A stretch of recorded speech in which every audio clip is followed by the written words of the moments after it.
mala jokot loy kon te da lang ko chukot kon chopron mi jadid makan kon ma chop da kon ko la te lo a chalong kamen chalet ka kon chukon ben ka bogdan gwa bogan cha gora gan man kon tin ko ko moj tes ka lo an gwa jikolose te lo mi jadid lang chakon nge jalong ka roan to go je pen dang jo ko ti ban liang gwa kana da kon ko la ro ale ga te je ajan ni man do nya boy je me dang mala introduction dan la cha janya long cha la dwal ka ne reality kan bo kana ma lon ka jek blo dun kaj ba e o te ga gwat ka ti dial tama bane lo len ka jamo chang chi kon tin ko ken chi kon ka lan won tala rek ko chi nga ja bo chi kon kwan dung da chan no go ba lat bo chang chinin chang chi ko wa bo kon to ka jan marol ne la me bane tin ten cha ti kon goro bana ka ling chang bana kulo wa ka ngi jan ka len ka ngi sang lo nga sang dar bana gwej kamarol nel ka par graben nyam dien akan kon won nyam long sana pal kilo tet ko den chetiang goy ko zdamen go kwar sang longa ko daral goy darode kilo tet godin ko choko chop don me makan ka ma chop bengi ni ko dialten beta kala ko jin ko ngejo ji pam dang dok dialte biga pieta lo ne ko da ten kel ten dial ten bagalat betok da tet kos beten go ten de go ka leng ne ko ke ten de lot ka ne ko bika no ngejin lo kor mala pien ti re lo ne ko la kana point ke je ke che chora na sres no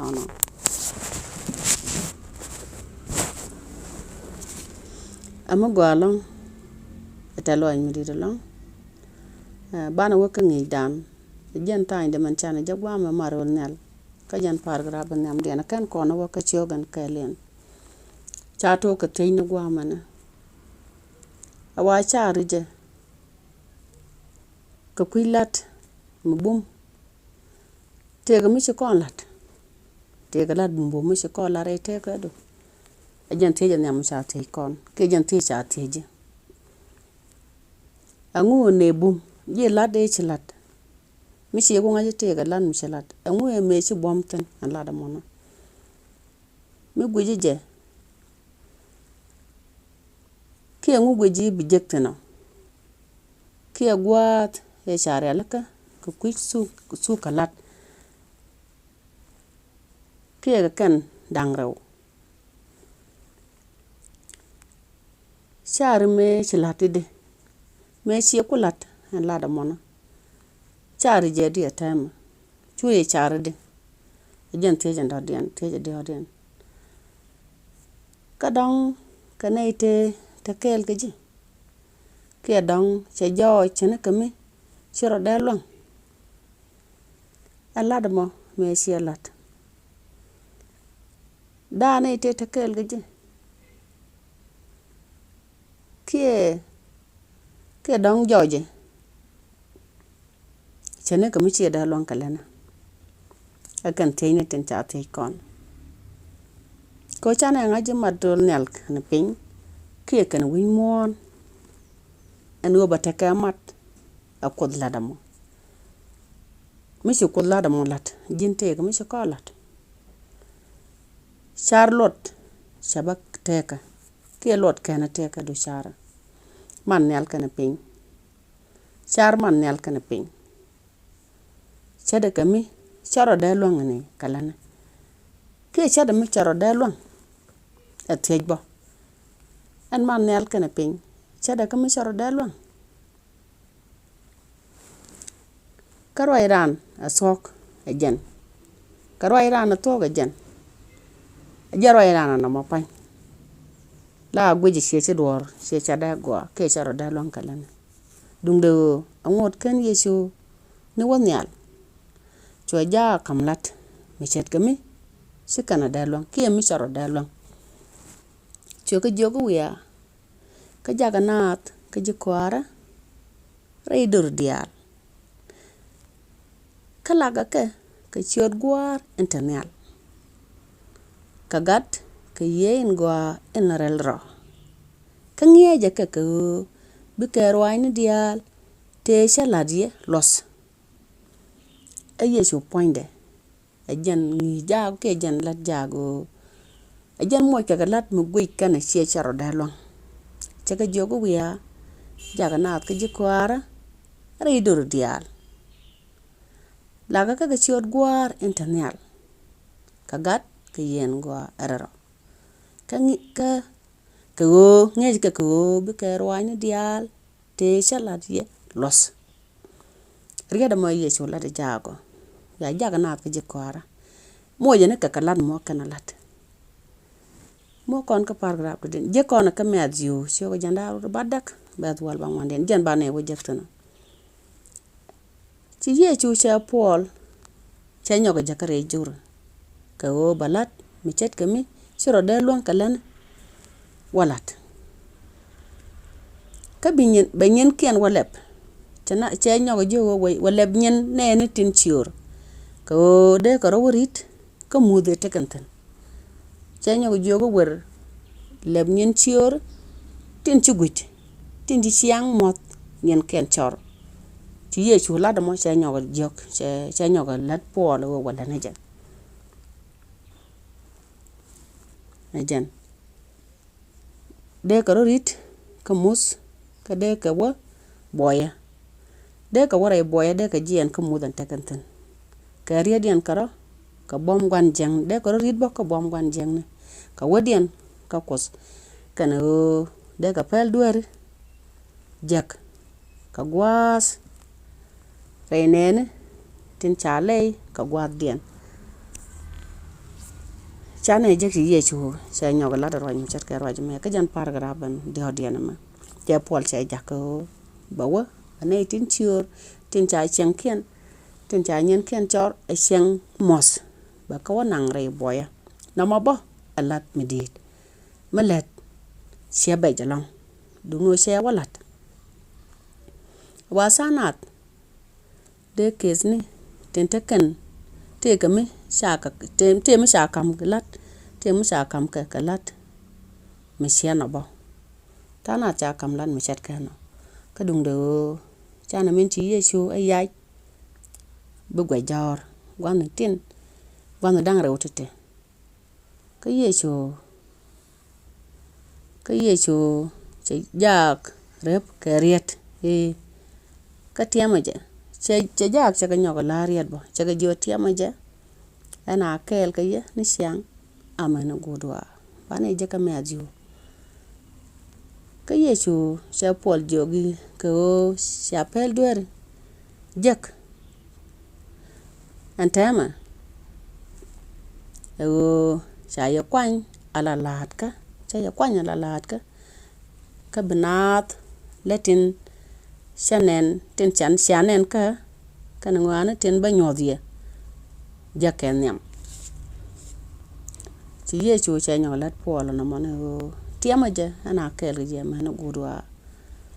kala da na do lat na te chala jaken nyam ngeje ka eno be kana ko la da mo ke shi kana bo la chele la lan mo gor Paul du la da sha kam ci Yesu jo lan janat be karodien wurit ka siang jiage tekantin ke siang mot an tekantin awagwat ba de wo Paul ji kolos gwar war gak ci tuk to go to kutung ladji ji pen dial chagala ji pen dial chane ji kolos ka tok sikana dial te cha janno dung de midil kono gwash agwa en jang me sa kam jak me sa jak de kon je kam adio kana me sa lar Paul kan ye chura yach ibne dial jak ibne diala jak ki bi rorit me joga Paul ngo ya la tu ko to go kana ro de yat ngo elan mi bi kana won ka kel jogo na jaw ya la de je ngo bi kana won ke ci kana nok chale la lan mo gor Paul bi ne ten ci nogo bi kana wala lat ke bi kan tu ko to bi kan ko nok tu ko to go ba kala bi mon kelew rey ne rol dial ja Paul jogo walat ka kan tu ko to go rey ne rol dial ko jen bu gudu ba ko la bana wala de roj mi chat ka no mono no mo chede ko mon tama ajen ajar wajan gwan mi chat ka no mo chu kwari ye chu cha la damanda no Paul wala tu ko wala tu nena ko rey rol dial ajen bu gudu ba bana roj mo chu Paul walat ka gwada muk ba kon ka man do dian o rey pen dang jokti bana war gang no Paul te cha gor ka jipilis te cha gor jipilis kan di ko lo se bana ka den ka jen jong ti te ka nei te ka to go long te ka chan to go long yu ka ti dial news kan kon kraso jana kel karwade mo kon ka guin ti news kan kon kraso puchen go jana kel karwade tele rawde men te ka long ke madrol nyal kana pin kie ka win mon jen ko e cha ko me si Jacob jen ko e chu Jacob enen me jen ne pin ka we yes ne nyal jen ko de cha ne Jacob me jen ne pin ka we yen ne nyal pere kana John bi John jag boko John ka bi jag tok cha ka wa chet karan kie gat kos chada karan kie gat kot sa kon lwel ka duar kon kalanga ka kwidan de kon wa ale gat ka kot de kon wa amin ngo jan gat kot chara ka kwidan ka sa kon lwel ka duar kon kalanga ka kwidan ka wer kana chang der siwang do nin ka kwidan namo kamarol nyal jan gwat ande kon lingten bana ko ka ngich en nyam dien ni sang long ga sang dar kainde chelar ngo chaje yak ka dung de kana bain ping etany gwalo duna bana wo ka di da bana jawa jak mo kon ga chiyo kan tet kon ka wich chelar go aloy kun tet rei kwar ni yeso na siang ba nyok ka loch no aloy kun tet